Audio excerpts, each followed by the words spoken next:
Hello everyone, August 31-ാം തീയതി എടുത്ത video ആണ് കേട്ടോ. ഇപ്പോഴൊക്കെയാണ് ഇതൊക്കെ അപ്ലോഡ് ചെയ്യാൻ വേണ്ടി പറ്റുന്നത്.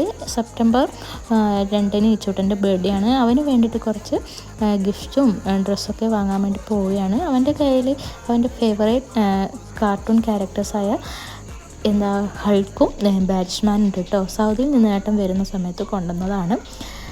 അങ്ങനെ ഞാനും ഏട്ടനും ഇച്ചൂട്ടനും അച്ഛനും കൂടിയിട്ടാണ് പോകുന്നത് കേട്ടോ ഷോപ്പിങ്ങിന്. കാഞ്ഞങ്ങാടിലാണ് നമ്മൾ പോകുന്നത്. ബേബി ടോയ്സിലേക്കാണ് പോയത്. അപ്പോൾ പോയപ്പോൾ തന്നെ ഒരു ജീപ്പ് കണ്ടു. അത് ഇച്ചൂട്ടന് ഭയങ്കരമായിട്ട് ഇഷ്ടമായി. പോലീസ് ജീപ്പ് വാങ്ങാനായിരുന്നു നമ്മൾ ഗിഫ്റ്റ്, അതാണ് വാങ്ങാനാണ് ഉദ്ദേശിച്ചത്. പക്ഷേ അതവിടെ ഉണ്ടായിരുന്നില്ല, ഒന്ന് മാത്രമേ ഉണ്ടായിരുന്നുള്ളൂ. അവന് ബ്ലൂ കളർ വേണമെന്നായിരുന്നു ആഗ്രഹം. പക്ഷേ ഈ ഒരു ജീപ്പ് അവന് വല്ലാണ്ട് ഇഷ്ടമായി. അതൊക്കെ കഴിഞ്ഞ് അവൻ അവിടുത്തെ ബൈക്കിലും കാര്യങ്ങളിലൊക്കെ കയറി കുറച്ച് ആസ്വദിച്ചിട്ടോ. അപ്പോൾ അവൻ അതിൻ്റെ കാര്യങ്ങളൊക്കെ നോക്കിയാണ്. അപ്പോൾ ഇത്രയൊക്കെ ഉള്ളൂ. Okay bye. ഇതിൻ്റെ ഫുൾ വീഡിയോ ഇട്ടിട്ട്